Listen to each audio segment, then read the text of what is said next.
What are the numbers below the 20.5, the other more specific numbers that you're looking at?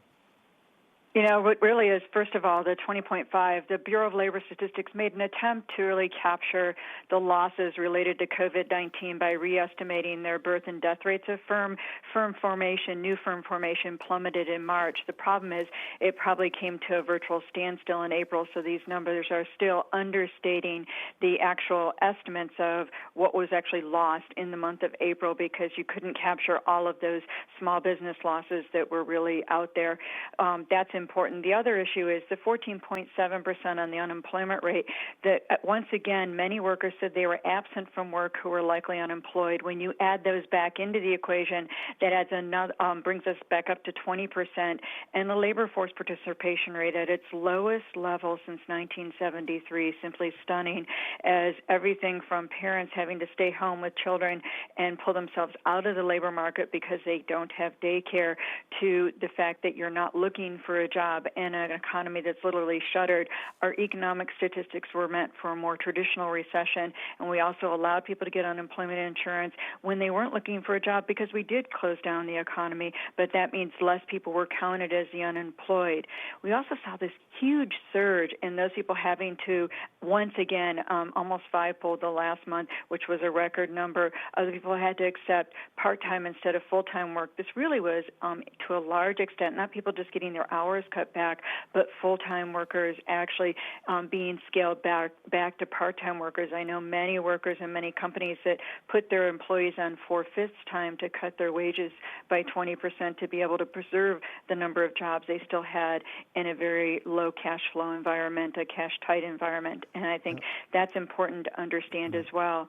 There was that big headline number of, all the workers that thought this was temporary because they were told they were put on furlough and that they would be recalled back to their jobs. Some 78.3% of those workers thinking that they'll be called back. My concern is that in a world where we continue to socially distance, it's going to be very hard, especially for the hardest hit industries, to ramp up to anything close to what the previous 100% capacity was. So many of those who are on temporary unemployment may find it to be much more permanent as we get into the summer. And Diane, talk a bit about the sectors. People going into this were thinking, maybe even hoping, that leisure and restaurants and things would be the bulk of it. They did get hit very hard, but it wasn't limited to that sector. For example, healthcare is a surprise. You'd think, given a pandemic, that would be up. In fact, they lost over 2 million jobs. Yeah, it was really stunning, the losses in healthcare. There was nowhere to hide. Even professional services had massive layoffs. We saw almost 1 million losses at the government level, 2/3 of which were basically education losses, the collateral damage from schools closing.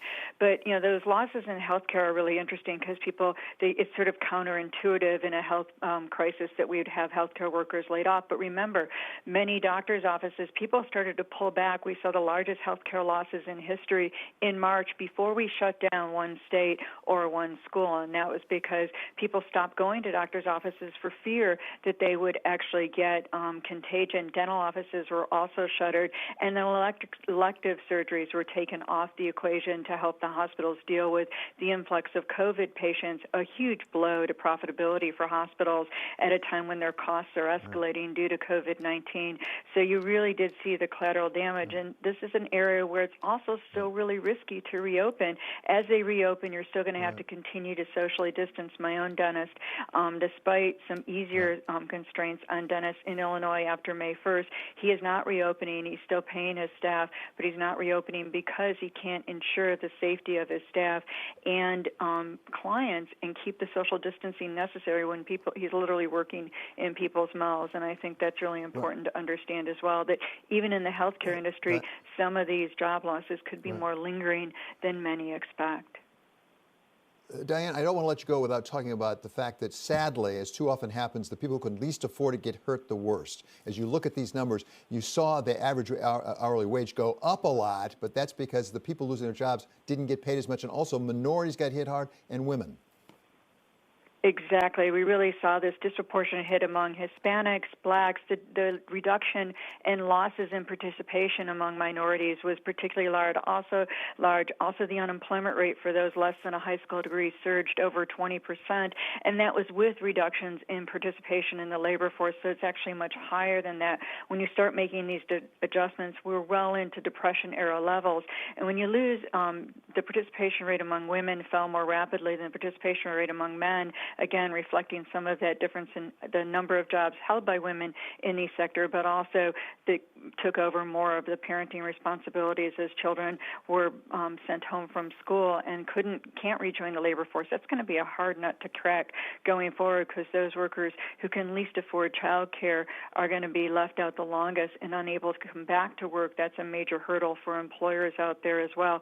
And remember, women's participation coming back was one of the reasons we saw the participation rate improved so much. That was driving the gains since 2015.